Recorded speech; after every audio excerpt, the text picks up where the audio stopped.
Good morning, and thank you very much for coming into your Deep Wind Cluster O&M subgroup webinar. My name is Jaya Calder from High, and I'm going to be helping to run your webinar this morning. Now, before I pass on to Paul Cairns, just a little bit of housekeeping. We're recording your session this morning, and we will share a copy of the recording. But also, although we can't see you and you're automatically muted, we're actively looking for your involvement. So you'll see a question box. If you just put questions or comments throughout the whole of this session, and we'll try and get through as many as we can in the Q&A. We've got a lot to get through, so let's make a start, and I'd like to pass on to Paul Cairns. Paul. Thank you, Jo. Good morning, everyone. As I mentioned, my name is Paul Cairns from M Subgroup. Welcome to the second Deep Wind O&M subgroup webinar. As Jaya mentioned, just to reiterate, we'd encourage you to put any questions you might have in the Q&A box, and we'll endeavour to get through them during the session at the end. We'd also like to get your feedback on what topics you'd like to see covered in future events, so we can endeavour to get as many topics covered as possible.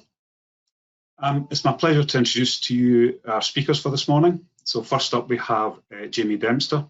He's currently Operations and Maintenance Manager on Moray West. He's been with NG, who are EDPR Renewables partner company in the Ocean Winds JV for over 12 years, covering projects in France and Germany, and a number of engineering roles on over 3.2 gigawatt of projects. Jamie studied chemical engineering at Strathclyde, engineering management at Bath, and holds an MBA from Bradford. Following on from Jamie will be, hopefully, Matthew Bramble. He's been with Equinor for 6 years, recently appointed Power Plant Manager on the Highlands Scotland project. And prior to that, he was a leader for operations and maintenance on the Dudgeon offshore wind farm. Studied engineering before joining 3Sun in 2011, where he worked on the Sheringham Shoal project before joining Equinor, or as it was formerly known, Statoil, in 2015. So without further ado, I'd like to pass across to Jamie.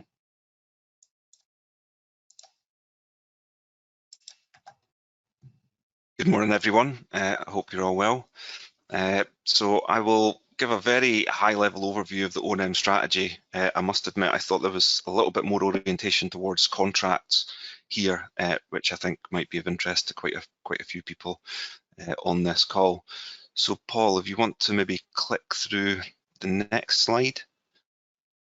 Yeah, so I always like pictures, but don't worry, this picture isn't completely to scale because we don't have CTVs that are bigger than our O&M base. But basically the way that we kind of tried to split up Moray West is in a number of kind of work packages covering wind turbines, foundations, inter-array cables, the OSPs, the export cables onshore and offshore, the O&M base. Sorry, Paul, if we could go back a couple maybe.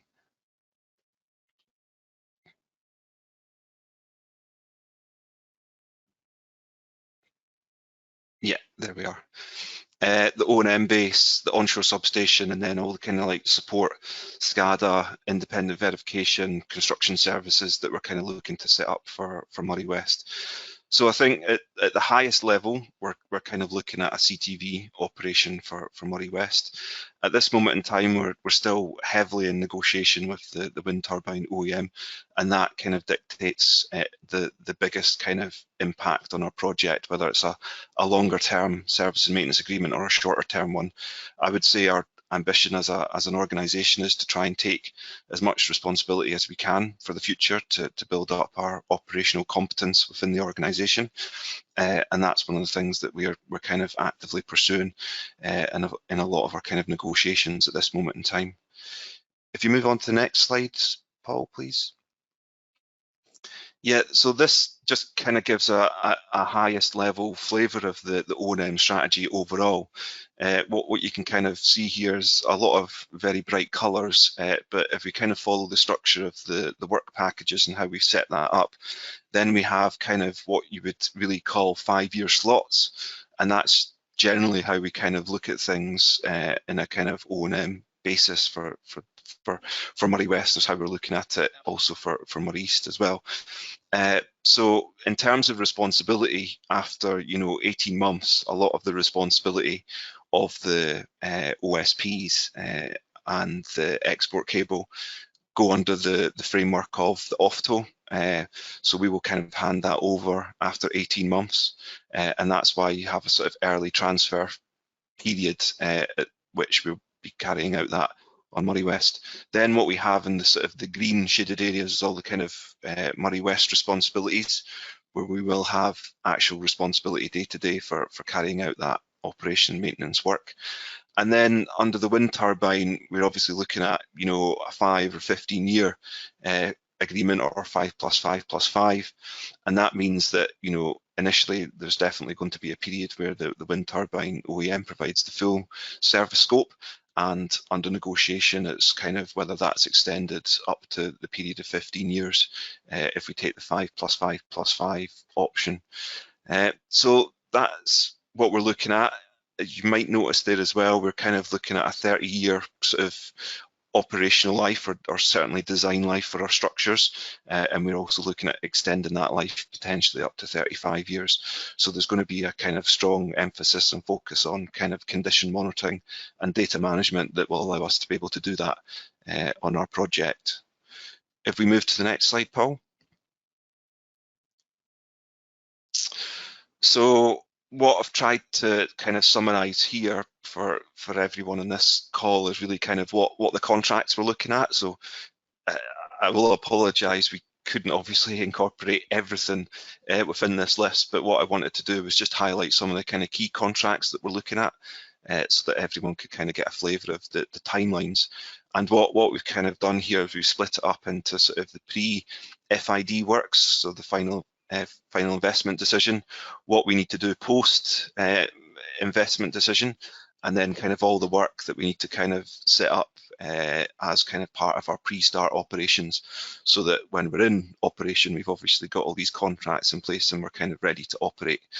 And what I've kind of included here is a kind of rough description of what we're looking at. So I won't go through everything, but I think it's probably quite useful to note that lease for the onshore base is something that we need to decide prior to FID, and that's something that we obviously have to negotiate over a kind of 30-year lifetime as a minimum, but that'll probably extend up to 35 years.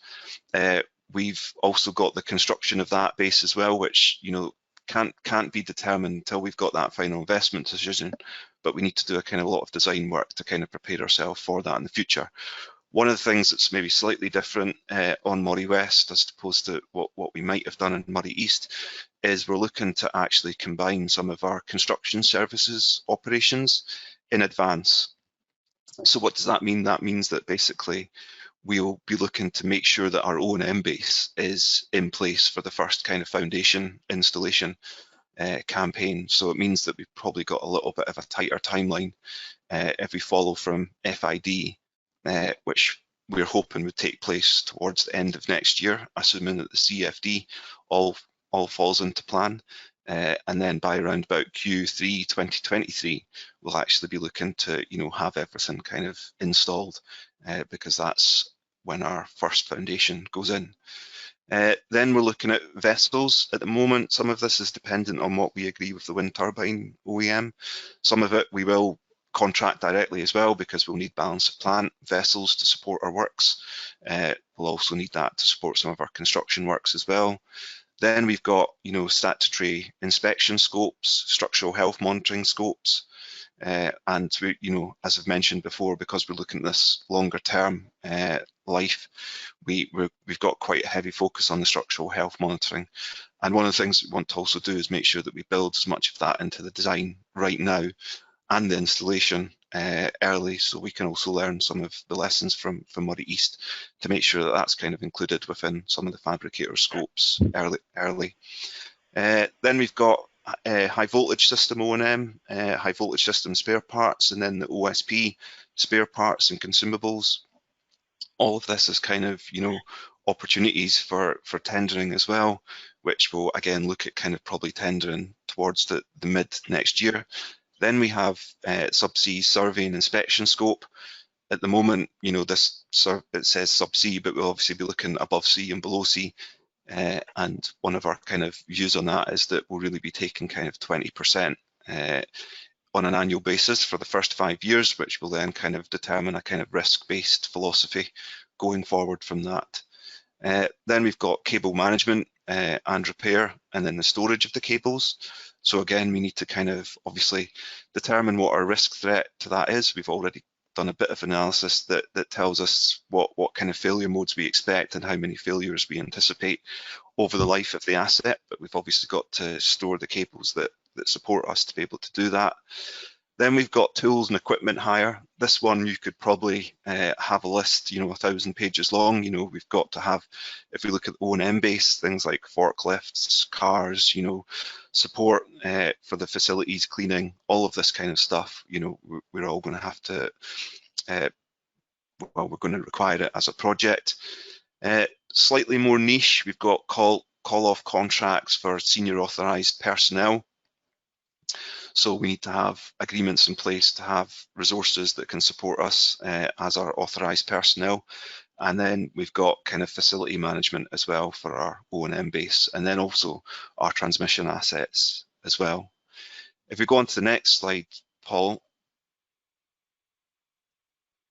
Yeah, this I kind of separated this a little bit out because this is kind of more focused on the wind turbine service and maintenance agreement. So again, you know, as I said, you know, we need to negotiate this pre-FID, but the duration is still to kind of be determined as part of our negotiation. But that includes, you know, our availability warranty, all our scheduled and corrective maintenance work, and then any major component exchanges with the logistics included within that. And then we've got a sort of wind turbine sort of service technical agreement, which we kind of hope to extend, you know, beyond the life of the wind turbine, so we can call on the expertise for troubleshooting and then the support and arrangement to kind of spare parts, any engineering input that we need if we need to make modifications to the wind turbines on an ongoing basis. Then we've obviously got the spare parts. You know, these things don't always just come off the shelf, considering the size of what we're talking about for Moray West. And then we've got the condition monitoring of the wind turbine itself. And, you know, again, if we don't obviously extend the scope with the wind turbine OEM, that's something that we'd kind of look to also take as a separate contract to manage that data and make sure that we've got the data kind of going forward on an ongoing basis. So that's kind of really all I prepared to present this morning. That might be a little bit of a kind of whistle-stop tour. It's not exhaustive, but I'm quite open to seeing any questions that anyone has, because I think early on where we are right now, we're quite heavy in the negotiation with the wind turbine OEM. Determining that determines a lot for us. It determines our logistics, it determines our O&M base setup, and you know, we're hopeful that we can make an announcement on that you know, by the end of this year. And thanks, Jamie. If we can come back to Paul Cairns. Hi, thanks, Jamie. Thanks for that. I know we're having a little bit of technical difficulty getting Matthew online. Has that been rectified, Jaya? Not as yet, Paul. What we suggest we do is cut to a quick Q&A for Jamie, just on what he's presented. So I'd ask to kick off then, just for Jamie. As I say, if any of the attendees want to pop their questions in the Q&A box, then we can get them asked of Jamie. The first one I was going to ask Jamie was just in terms of your O&M contracts. Historically, I suppose asset owners have taken a kind of annual view on a lot of the contracts, you know, tendered annually for a campaign or whatever for the following year. Is there a potential to change that to sort of multi-year, perhaps multi-asset or multi-wind farm contracts? You know, just from a point of view of an OEM for a supplier rather, to consider you know, investments and resourcing levels and upskilling staff and whatnot. You know, having a multi-year contract would perhaps allow more of that to take place. Yes, a good question, Paul. I think that's actually our intent with Murray West, is to make sure that we're going to do that in a lot of the durations that we talked about in those slides. We're looking at a kind of minimum of 3 years, possibly 5, in terms of what kind of service contracts we look to negotiate. So if we go to the market, for example, on cable inspections, which is probably quite a good one, we'd want to kind of get value on that, and initially, we'd want to stick with one company that could at least provide that on an ongoing basis for 5 years to allow us to build up our data, and then kind of assess where we're going to go beyond that. We've seen the difference in the market in terms of pricing, kind of longer term versus short term, and we kind of fully understand, there is certain benefits to go long term, but there's also kind of benefits of learning how we work with the supply chain as well. So it's I guess one of the challenges we probably see is that how do you then kind of create a kind of competitive environment when you're looking for kind of longer term agreements. That's kind of one of the challenges as well, because once you're then in those contracts, there's not much to discuss with the supply chain kind of beyond them, and so obviously we get a lot of inquiries, a lot of contacts from the supply chain on that, and it can be a little bit difficult for us to kind of give meaningful feedback when we're looking at kind of longer term agreements in that respect.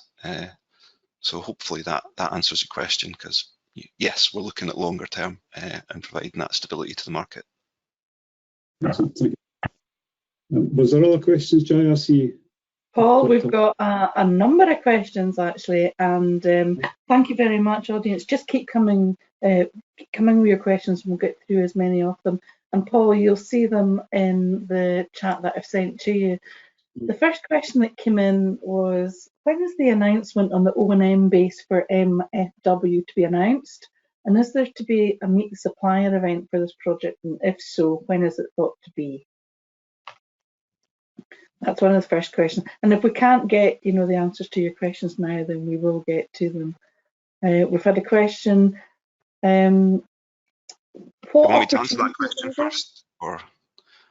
Yes. Do you want to answer them? Do you want to say a couple at a time and then answer them? Yeah, my memory can only hold the last 2 questions you've asked, so maybe if you stick with that then. Yeah, let's go for that, Jamie. Yeah.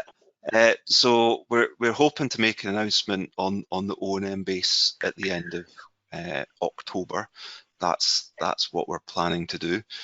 And then what we actually have is we're setting up a Meet the Buyer event in November, certainly for our construction services, but a lot of that kind of will follow into the O&M base as well. So I'll also be attending that. But I think once we've done the O&M base announcement, more details will come out on the kind of Meet the Buyer announcement that will follow in November. So currently the intention is to make the announcement on the 28th of October, and then we'll follow up in November with a Meet the Buyer event as well. Yeah, sorry, can I just add to that, Jamie, that we are in discussions with your colleagues about that event. So yes, it's planned for November, so it's on the cards. Yeah. The next question, I'll just run through as they've come in. Somebody's pointed out that your abbreviations, the 3-letter abbreviations, are slightly different from other developers, and they were asking, could you add a slide about that to your presentation if we're going to sort of put it up later for everyone to get a copy of. So we'll just ask you to do that. Is there any reason why your abbreviations are different, or? I honestly have no idea, because that's the abbreviations we use. So okay. I can't answer for the other ones. But yeah, I don't know. It depends. You have sort of, because I worked in France for a long period of time, you had different abbreviations, in different territories. So country-wise, some people use, because the common one you get is the OSS, or it's the OSP. We seem to call it the OSP for the offshore platform. And yeah, and then I think probably one of the ones would have been here, SMA, which is Service and Maintenance Agreement, versus, FSA or LTSA. There's many. Right, okay. No particular reason other than those are the ones that we're using. So possibly just adding a key for the ones that are a bit more ambiguous. Yeah. Now we've got a comment from one of our Rove players who provide into offshore, and they're asking what the opportunities are for third-party Rove providers. Yeah, it's a good question. That I mean, I think in general we would obviously anticipate that the Rove providers would form part of the agreement that we would have with the kind of the cable inspection. That being said, is there an opportunity on, you know, unique scopes of work that come up if we have certain failures?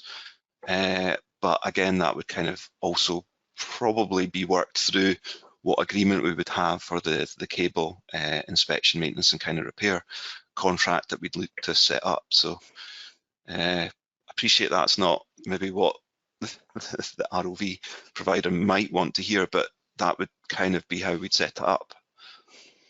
Okay. Well, I hope that answers John's question there. Now, another question about the O&M base. Any indication of how many CTVs are required? Yeah, so currently we're kind of working on a base assumption of 3 as a minimum. That's kind of what we're looking at. You know, that's obviously subject to how well the wind turbines themselves are performing. So hopefully we'll never need more than that, but you never know. But we're trying to build in capability to be able to kind of accommodate more than that in the future should we need it. But our kind of project base case is, you know, 2 for the wind turbine, 1 for the balance of plant. Okay, right, thanks Jamie. Next one, right, okay. Would you consider a pooled spares / storage / EMR offering for the high value transmission assets? Yes, I think we definitely would consider that. I think at the moment, what we're actually working on quite heavily is a lot of the spare strategies and critical spares analysis. And I'm trying to make sure that all our work packages, all our engineering work packages have built this in and that we have that kind of analysis. So I'd be keen actually to speak to anyone who could provide some detail on that as well, on what they could offer. Because at the moment, you know, there's some, I would say, broad assumptions in terms of where we're going to kind of store all these spares, but also, you know, how do we make sure we're storing really what we need and what kind of, you know, lead times could there be on certain equipment as well. And you know, one of our challenges, obviously, if we go to the vendors who supply them, they'll tell us we need everything. So you know, we need to also provide a bit of logic into that and practicality in terms of what space that we've got to actually store equipment. So yeah, I mean, I think there's definitely an opportunity there to have that explored further. Well, the next question on that is, how are they going to get in touch with you? Are you okay for us to put them in touch with you? Yes, absolutely. Right, okay, because I knew that's going to come. That'll be the first email. Somebody's already writing it, probably right at this second. Okay, next question. Sorry, Jamie, you're getting them all because it still looks like we're struggling to get Matthew on the line. We've asked him to dial in on his mobile, but Jaya, have we got anything on Matthew's yet? We haven't yet, but what we can do is we'll get a hold of Matthew out with the live environment and we'll get him to do his slides and a pre-recording when we send out the recording with you. So you won't miss out. We'll do our best to try and get him live. If we can't, then don't worry, we'll get him another way to you. Thanks. Right, okay. Another question, well, sort of related there, how do vendors become validated on your supply chain, and do you need to be pre-registered to be considered? I think we did an event similar to this last year, actually. I think there was an email sent out of how suppliers get registered. So I think actually if you go to the Murray West website, you can actually register there. So that would I guess, be the first place to point suppliers in the direction of. If they weren't able to do that, then I think they would probably have to contact someone on the project, I guess, like myself, to make sure that they were registered as well. Okay. But right. Basically, if you go to the Moray West website, you should be able to register yourself and make sure that if there's any tenders that go out, then you're automatically included on that list. Yeah, we have flagged it up to the cluster before, but of course, in the interim, we've had quite a number of members join who might have not got that previously. So that's why we're probably still getting questions like that. Here's another one. So, would a supplier that can offer performance guarantees or take on LDs be a suitable option for Moray East for these longer term contracts? This way, there is an ongoing commitment from the supplier to continually improve, I would just assume, or it could be approve. It says approve here. I think it should be improve, but. Yeah, it's an interesting question, that, because I guess what are they providing? If it's not the original supplier of the equipment and it's a different contractor, what performance guarantee are they providing? Would almost be my question back to kind of understand the context of that question. Right. Okay, so whoever asked that question might just want to fire something in that just expands on that and explains exactly what they mean. All right, so we'll move on to the next one, and hopefully that person can have another go. The table you shared shows a number of operation and maintenance contracts, but none of the OSP maintenance, i.e. auxiliary systems. Is that part of the HV system O&M, or is it covered by you? That was considered as part of the HV O&M. I thought there was one for the OSP as well. But in general, it's not, well, we'll be looking at the opportunity to cover this by ourselves, but as we kind of obviously need to kind of set up our business, we'll also be looking at, expertise in this area. And I think we've already had engagement, I think, with 2 key suppliers in this particular field. But again, this is kind of an opportunity for the future as well. Okay, moving on to the next one. Why are you choosing a CTV strategy for Moray West when Moray East is using an SOV strategy? That's a good question. I think there's always a bit of debate about this, but I think there's maybe a couple of things to say on that, in that we've done a lot of analysis. Now, analysis, people might say, doesn't make too much difference to what operational experience people have in the field, but if we take into account a lot of our weather data that we have analysed, we've demonstrated that CTV solution is optimal for Moray West as a project.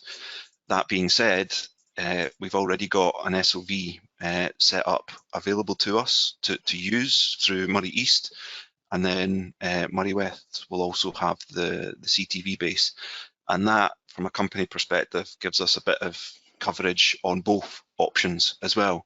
So as we look at kind of sort of asset management focus for the future, that gives us the opportunity to have both scenarios as a business and a good foothold in that Moray region as we build our wind farms.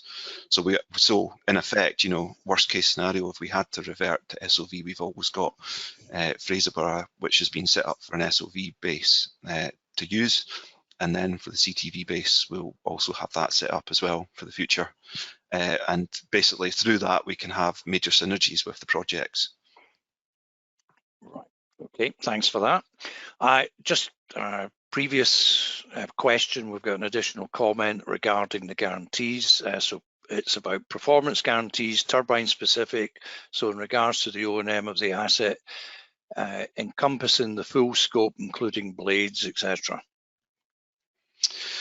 Yeah, okay, so it is specific to the wind turbine. So I'm assuming then the question's coming from not the OEM themselves, but a supplier saying that they could basically provide that kind of performance guarantee. I think that would be something that we would definitely be very interested in. I think we would look to understand exactly how you could demonstrate that performance guarantee, and that's obviously something that would be very interesting to, a lot of our lenders as well. So, kind of demonstrating that ability to deliver that as a service would certainly be something we would want to look at and recognise and understand, because ultimately, that's what we want to do as a business as well. So. Yeah, Jamie, just an additional question from me on that. The length of time that the OEM's guarantee runs when they'll do all the maintenance work, etc. What is that for Moray West?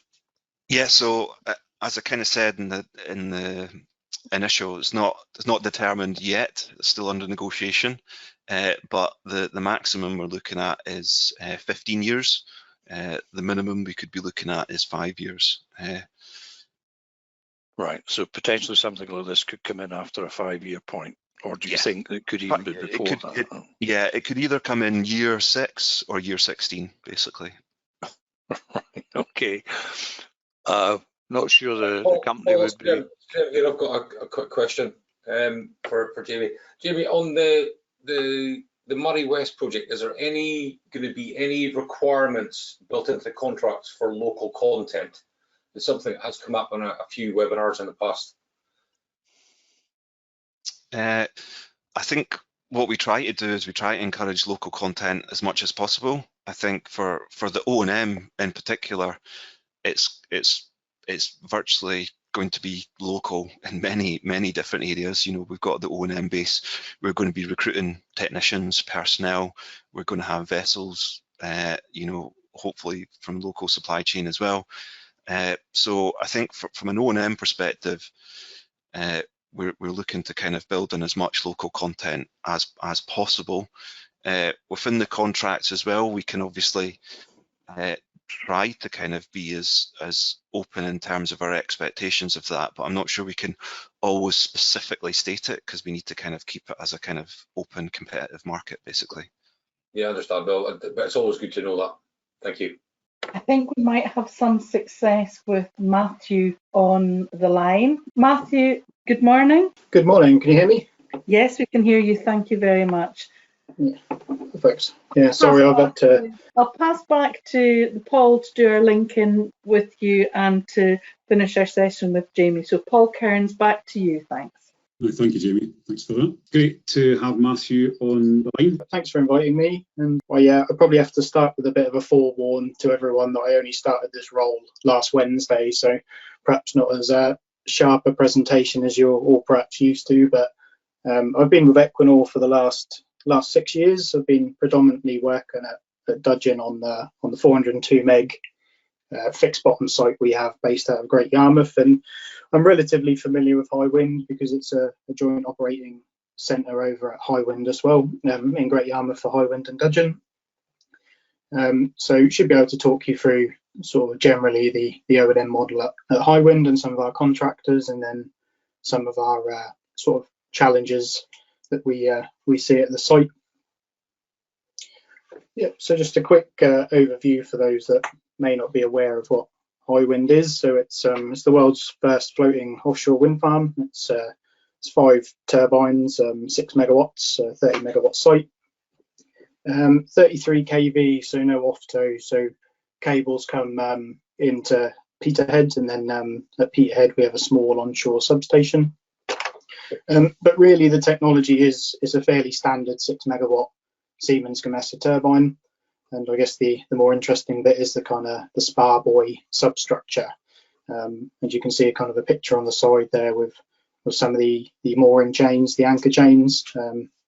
They're fixed into the seabed via suction buckets, 3 chains, 120 degrees apart each.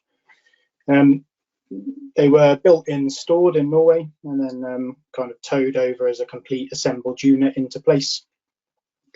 And I guess the really interesting sort of unique part of this is what we call the EMC, which is the employee motion controller, which kind of pitches the blades independently and helps stop the yaw and the momentum of the turbine while it's floating. And if you ever get to see these in production, there's some videos on YouTube. you'll notice they lean back at about 6 degrees, and that's intentional. They're not falling over or anything, as we've had comments before. So yeah, next slide. I think it's got a few more kind of details about Highlands. So we've kind of been through the installed capacity, the water depth upwards to 120 meters. So this is why they were assembled over in Stord in Norway, because of the very deep fjord there. That meant you could ride the substructure up there and then tow over. If anyone is familiar with Highlands, you'll see last year especially it was the #1 wind farm for capacity in the UK.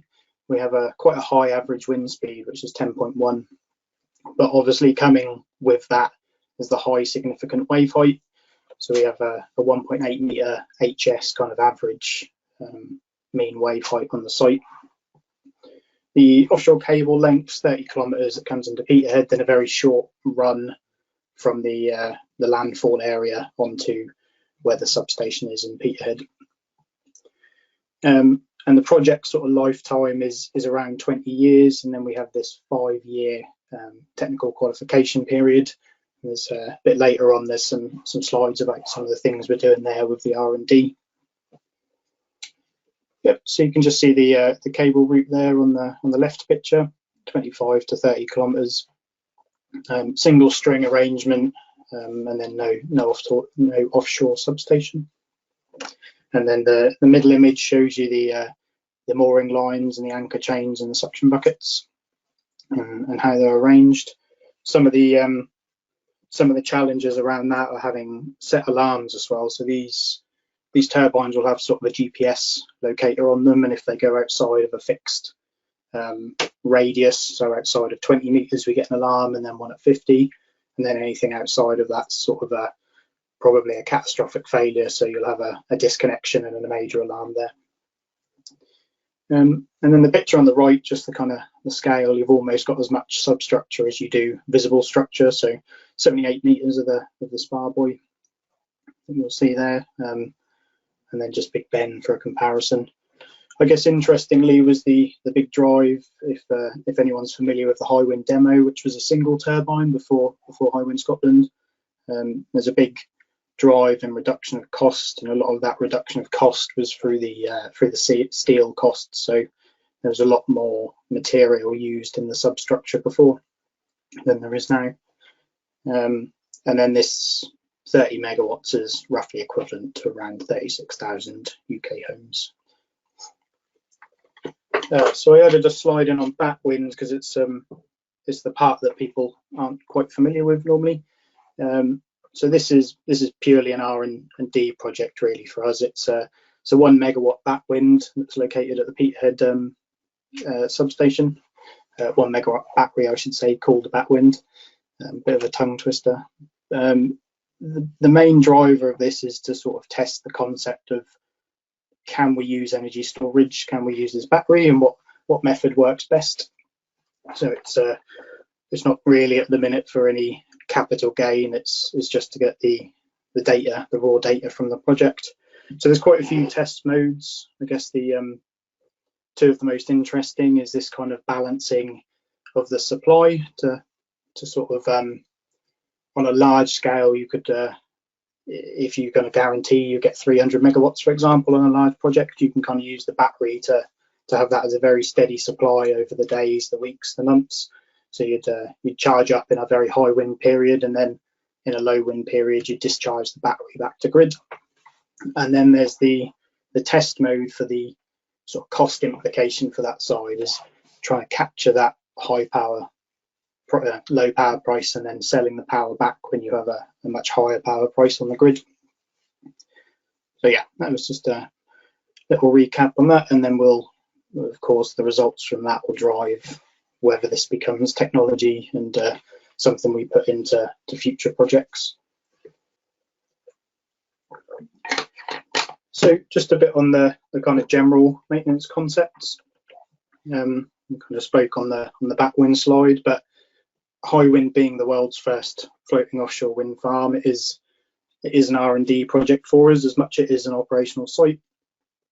So we do have a lot of input with the internal Equinor R&D teams and also some external parties as well, with much more strain gauges and lidars, etc., that you'd maybe see on a conventional fixed bottom. And some of this will lead into one of the challenges later, but it's checking for what forces are there on a moving asset, or much more moving asset, I should say, and is there going to be any implications for premature wear, etc. But also to try and drive how we run up at O&M, and to see how we transfer those learnings into these sort of large scale future projects as well. As it's a relatively small site, it's on the face of it perhaps a more strange operating model than some of you may be used to, but the main back office is in Great Yarmouth, which is where we now have Dudgeon and Sheringham Shoal. So it's both of our fixed bottom assets in the Greater Wash, and then Highwind is also run there, and that's just for synergies really, to try and save costs rather than having a separate control room, which of course for 5 turbines wouldn't make much of a business case at the minute.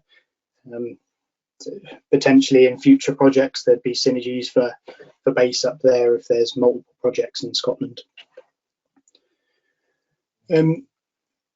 So I sort of caught some of the end of the conversation about CTVs and SOVs. So Sheringham was a CTV site only for us, and Dudgeon was an SOV site only for us, and the two wind farms have very recently merged, moving into an SOV concept. Highwind differs a little bit, with mainly because of access days and number of turbines, where we don't need to go out every day, and if we did we would struggle with one CTV, but we get about 70 to 80 days a year on the CTV as a kind of average that we can utilise for stops and maintenance, which for the 5 is more than enough. But what it does mean is, although most wind farms will do this anyway, where they stack maintenance in the summer to try and sort of ensure you're doing maintenance in the lower production periods, it means at Highwind it's even more of a focus, because as soon as we get outside of those summer months, the weather's much harsher, and then we lose kind of no day offshore is ever guaranteed with weather, but we definitely start to lose the odds of being able to get a good campaign in. I wasn't sure how familiar everyone would be with the various scopes, so just a few notes here really.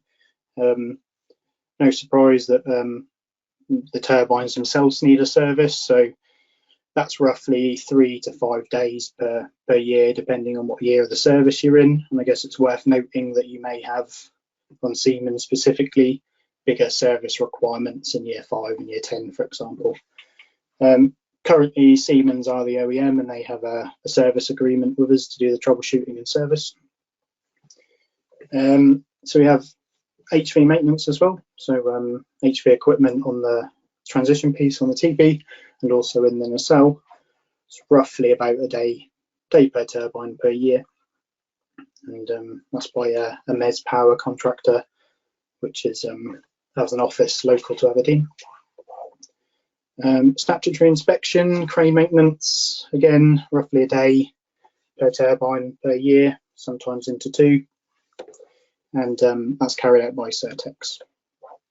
Subsea, we have I caught some of the last presentation as well, talking about a risk-based approach, and we're very similar with this, where we'll start the campaigns quite extensively, and then based on what we find, we'll kind of extend those periods or decrease those periods if the results say.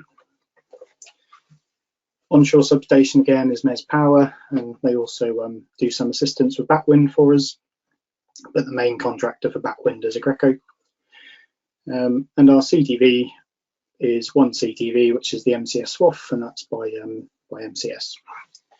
Here's just a few of the other R&T projects that sort of in the last year that are of note. So an eDNA and Sailboy campaigns, these were kind of looking at biodiversity. So fish levels was the Sailboys campaign, using radar and sonar to to try and pick out schools of fish, and the eDNA was water samples from varying points across the wind farm to check the biodiversity of those samples. There's some pictures in a minute you'll see about the additional scope for the subsea inspections to see some of the species that are now living in the mooring chains and on the substructure themselves. And then recently Marine Scotland also done some fishing trials on the wind farm to see if it's what the effect is with the cables are obviously floating and being able to trawl through the wind farm. You see the eDNA campaign vessel on the top left and the sail buoy in the centre. And then the bottom left picture is our CTV, which is alongside at the Peterside quay. And then you'll see varying levels of marine growth on the mooring chains. And I guess it should, although it's of course important from the environmental aspect, it's also something we need to look at from an integrity perspective, because after a prolonged period of time, the marine growth will start to actually weigh down the turbine and the substructure, which means we may need to deballast some of the substructure, so remove or add water depending on what's happened with the weighting on the chains. So I noted down a few challenges that I could kind of think of personally for high wind and for floating. I guess the main one that seems to come up is these major component exchanges. So if anyone's familiar with a fixed bottom, you'd bring a jack up and you do the exchange there. Currently, the concept for a major component exchange for floating is you disconnect the turbine from the string and tow the turbine back to the deep water port. So there is some discussions about, could we use crane barges and could you hold the turbine in place and use a separate vessel? If you ever look on the High Wind YouTube channel and see some of the videos there, you'll see the massive Saipem 7000 vessels needed to move these, which are obviously quite a commercial impact if it's just a blade that needs exchanging, having to hire a vessel like that in and tow a turbine all the way back to Norway or to another deep water port. As a kind of bit more of a across the country and across the world view, I guess some of these deep water means higher environmental conditions, so higher wind speeds, higher wave heights, and then we're going to need the vessels to compensate them. We briefly discussed about the potential for additional forces and movements causing this wear. We see it in small scale at the minute, like bolts on davit cranes and bolts on railings that may become looser or broken much quicker than what we'd expect them to. As a general theme, we'll see something happen on high wind, and then a year or two later you might start seeing it on one or two fixed bottom turbines at Dudgeon, which are of a very similar type. So there's maybe certain ancillary parts that we have some extended or accelerated, I should say, wear. And then of course you have to always have this one in, is this continuous improvement towards capex and opex costs, which there's of course a fine line between going too far as well with that and trying to cut costs, and we have to make sure everything we do is predominantly thought of to ensure it's done safely and efficiently, and that means safely and efficiently operated and maintained, not just the initial how cheaply can it be done cost. I think that was it. So it kind of there's a couple of links there. I don't know if you'll be able to click the top one, that's an internal link, but the second one's just a link if anyone's interested. If this is sent out to the High Wind YouTube video, it's about 15 minutes long, so we won't play it now, but yeah, if you're interested at all, please just have a look there. And I guess it left us a few minutes for questions as well. Okay, thanks very much, Matthew. We've still got some time for a couple more questions, particularly if either of our co-chairs wants to throw any questions in as well. So one just for Matthew. Thank you, Matthew, for overcoming the technical difficulties and joining us. Great, good presentation. Similar to the one I asked Jamie earlier, I don't know if you caught that, but obviously with High Wind, most of the kind of O&M contracts are in place. Are they long-term contracts? Are they due for renewal? Is your tendering strategy to tender for longer term, multi-year contracts for these different parts of the maintenance regime? Yeah, so I'd say in general, most of our contract lengths are around 3 to 5 years mark. I'm not sure if anyone's familiar with tendering for Equinor, but it's a very fair and open process for all of our contractors and people that want to tender. So we would always go back out to market at the end of these periods and sort of see what's new in the market. And blades is a great example.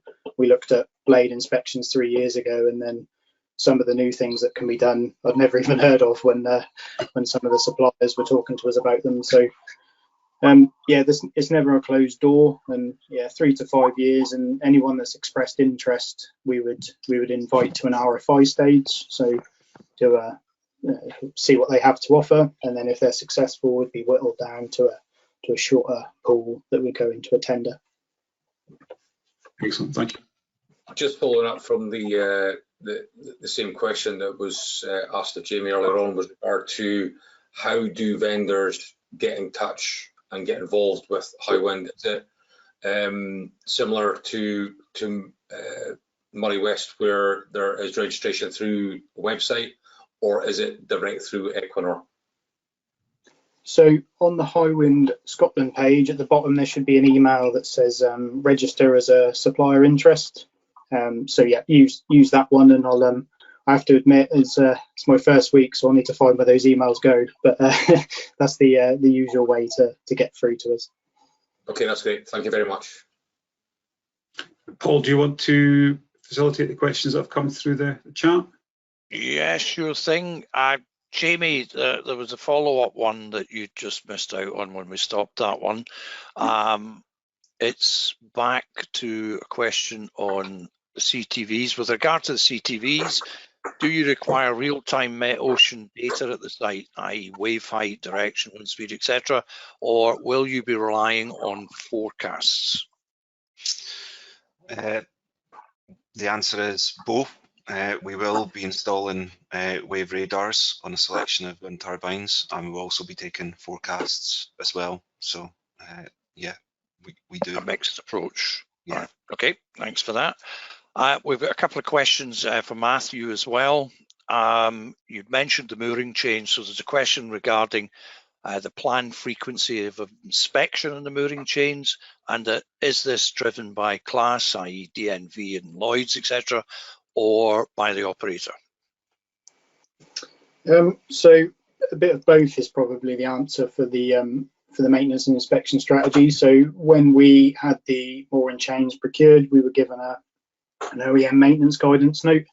Originally, that guidance note, I believe, was every year, but internally we've discussed and probably going to go for a more targeted approach every 2 to 3 years, and then look at specific parts of the mooring chains that we're interested in, and probably tie those ROV inspections in with looking at our parts of the cable we want to see as well. So yeah, at the minute, every 2 years, and kind of a targeted approach.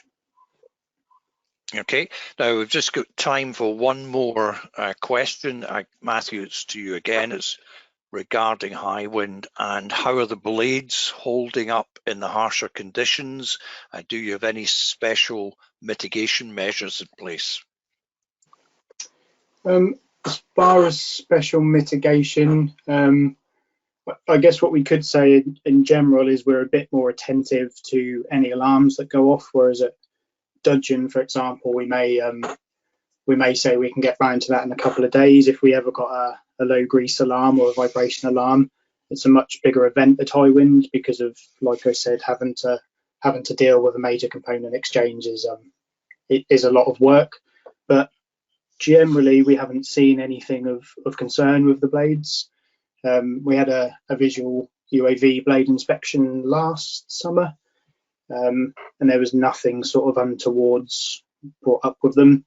There is, of course, a bit more movement with the individual pitching of the blades that the employee motion controller does. So maybe over time there'll be some more wear of the bearings, but we do also grease sample and have vibration analysis as well. and there's nothing hugely different to the fixed bottom sites at the minute, I can say.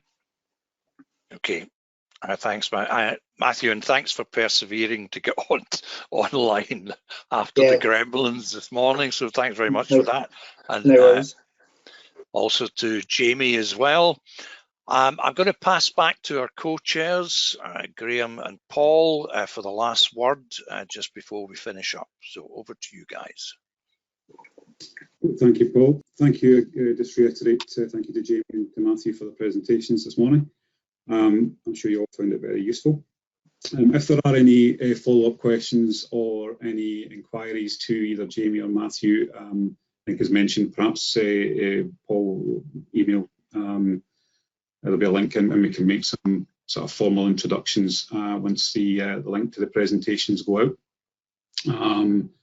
I think just one final thing from me was just to encourage the members of the subgroup to suggest future topics that you'd like to see us cover. Perhaps panelists you might want to hear from, or companies that you want to see present some information. So I encourage you all to stick your thoughts, your comments for future webinar topics. Graham, have you anything to add? Just to reiterate, thanks very much, gents, for their presentations. Very good. Lots of information there. Very helpful. And again, as Paul said, we're really interested to hear from members of the group as to the sort of things that you want to see going forward. Myself and Paul have kind of looked at what we thought would be the best interest of the group for the first two presentations that we've done, and would really like to get that feedback from the group as to what they see as being key for them to find more out about, have more information on, to help develop them and develop offshore wind for Scotland and further. Okay, thanks, Graham, Paul. So again, thanks to our speakers. A big thank you, a big shout out to our audience as well for joining us today. That's us for this webinar, and we hope to see you all again next time. So thank you very much.